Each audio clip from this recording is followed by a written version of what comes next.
victory? Now will you let me die and fall into the hands of my enemies? Have you ever felt like that? Have you ever felt like, God, I've just gotten through something, a horrific trial. I've just had a magnificent thing to happen to me.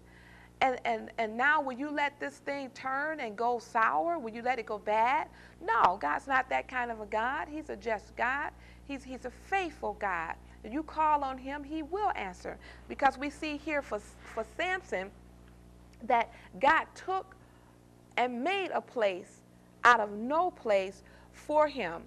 And I looked up that word in Hakori, in the Hebrew, and it means, here I'm going to read it, it means in the Strong's Concordance, the reference says that it is a fountain of one calling. So that means he was really pouring forth out of his spirit. He was really pouring forth out of his soul. He was really calling out to God.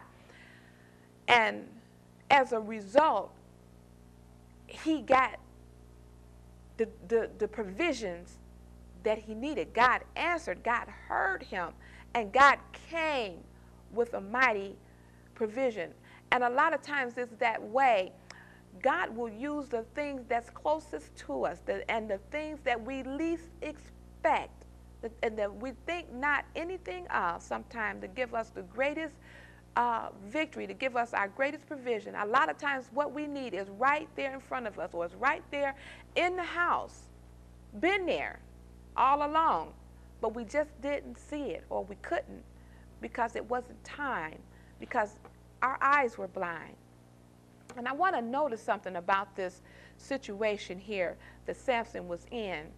After he had slew 1,000 men, he himself also was in great wonder and in great awe. He said, after I have slain 1,000 men, I sense and detect that he could hardly believe that he had done such a thing. And I can just know that the strategy, the desperation of the adversary would be to wear us out, or wear you out so bad, make you so tired, have you, just dealing with one thing after another, so much so that when the desired goal comes, you won't want it. You'll be so worn out, and you could die in that state of thirst and miss the celebration of the reward of the victory that is due you, because he has worn you out. And that's another trick and tactic. And watch it. If you're on a roll, or if you're after a goal and you're almost there, you've almost achieved what it is that you're after, and then you've been through so much, or you find yourself so tired, then when God comes and is there, you can't enjoy it. And you cast the vision off, and you cast it to the side. Well, Satan has just gotten a victory still. He has just accomplished the desired. He's just stolen the word. He's just stolen the hope. The Bible says hope deferred makes the heart sick. And that's what he's after here, is to just defer you, and just so that he could just make you sick, so that you cannot enjoy the blessing and the benefits of having him, having the victory that you've worked so hard to receive.